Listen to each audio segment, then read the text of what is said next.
మిథున రాశి వారు జ్యేష్ఠమాస అమావాస్య శుక్రవారం ఆరుద్ర నక్షత్ర సందర్భంగా ఎలాంటి విధులను పాటించాలో ఈ వీడియోలో సవివరంగా సంపూర్ణంగా తెలుసుకుందాం. మిథున రాశిలో ఏ నక్షత్రాలు వస్తాయనగా మృగశిర నక్షత్రంలోని 3వ పాదం 4వ పాదం, ఆరుద్ర నక్షత్రంలోని 4 పాదాలు, పునర్వసు నక్షత్రంలోని 1, 2, 3 పాదం కలిపితే మిథున రాశి. చాలామందికి పుట్టినటువంటి కాల సమయంలో డేటా ఆఫ్ బర్త్లో లేనటువంటి కారణం చేత పేరు యొక్క మొదటి అక్షరాన్ని అనుసరిస్తూ రాశిని తెలుసుకునే ప్రయత్నం చేద్దాం. కా, కీ, కు, ఖం, అజ్ఞ, ఛ, కే, కో, హ అక్షరాల వారందరూ కూడా మిథున రాశి జాతకులే. మిథున రాశి యొక్క అధిపతి బుధ భగవానుడు. వీరికి రాశిలోనే ఏడాది తర్వాత రవి భగవానుడు మిథున రాశిలో సంచారం చేయడం, అక్కడే శుక్రుడితో కలిసి ఉండడం వలన వృత్తులు, ఉద్యోగాలు, వ్యాపారస్తులు స్వయం నిర్ణయం, స్వయం కార్యక్రమాల్లో ఆచితూచి నిర్ణయం తీసుకోవడం ఉత్తమోత్తమం.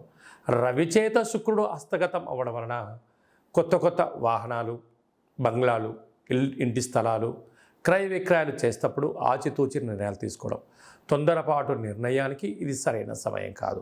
అలాగనే అర్ధాష్టమ కేతువు కారణం వలన చిన్న చిన్న విషయాలకు కుంగిపోవద్దు. పెద్ద పెద్ద ఆలోచనలు వచ్చినప్పుడు ఆనందానికి పొంగిపోవద్దు. బాధలు వచ్చినప్పుడు ఒకే రకంగా ఉండండి, ఆనందంగా ఉన్నప్పుడు ఒకే రకంగా ఉండి. కనుక చిన్న చిన్న విషయాలలో ఎలాంటి మార్పులు చేసుకోకుండా స్థితప్రజ్ఞత, ఓపిక, పట్టుదల, సహనమే మీ విజయం అని చెప్పి గమనించగలగాలి.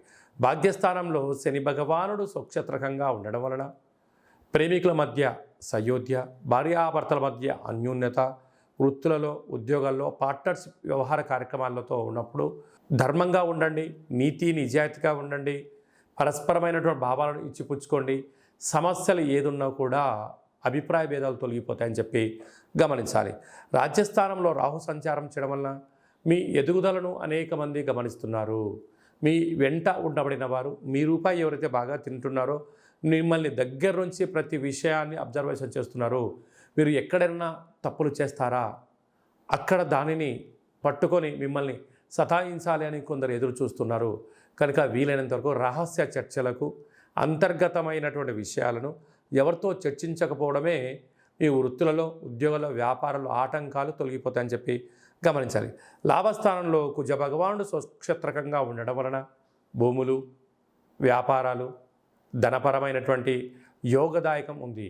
వ్యయంలో దేవగురు బృహస్పతి ఉండటం వలన ఆధ్యాత్మికమైనటువంటి తీర్థయాత్రలు, దానము, ధర్మము, మెడిటేషన్, యోగా అలాంటి కార్యక్రమాలు చేసుకోవడం వలన మనశ్శాంతి కలిగి మీరు అనుకుంటున్న విజయానికి చాలా దగ్గర అవుతారు.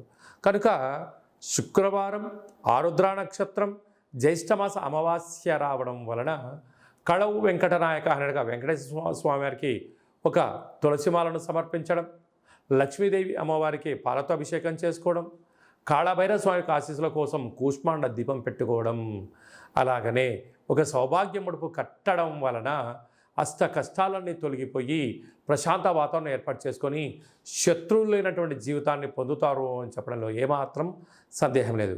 కనుక వ్యవసాయ సోదరీమణులు, గృహ భవన నిర్మాణ కార్యక్రమం చేసేటువంటి వారు, సాఫ్ట్వేర్ ఉద్యోగస్తులు, స్వయం వృత్తులు, రెస్టారెంట్ నడిపించే వారందరికీ కూడా ఓపిక, పట్టుదల వలన విజయం మీ సొంతం కాబోతుందని చెప్పి గమనించాలి.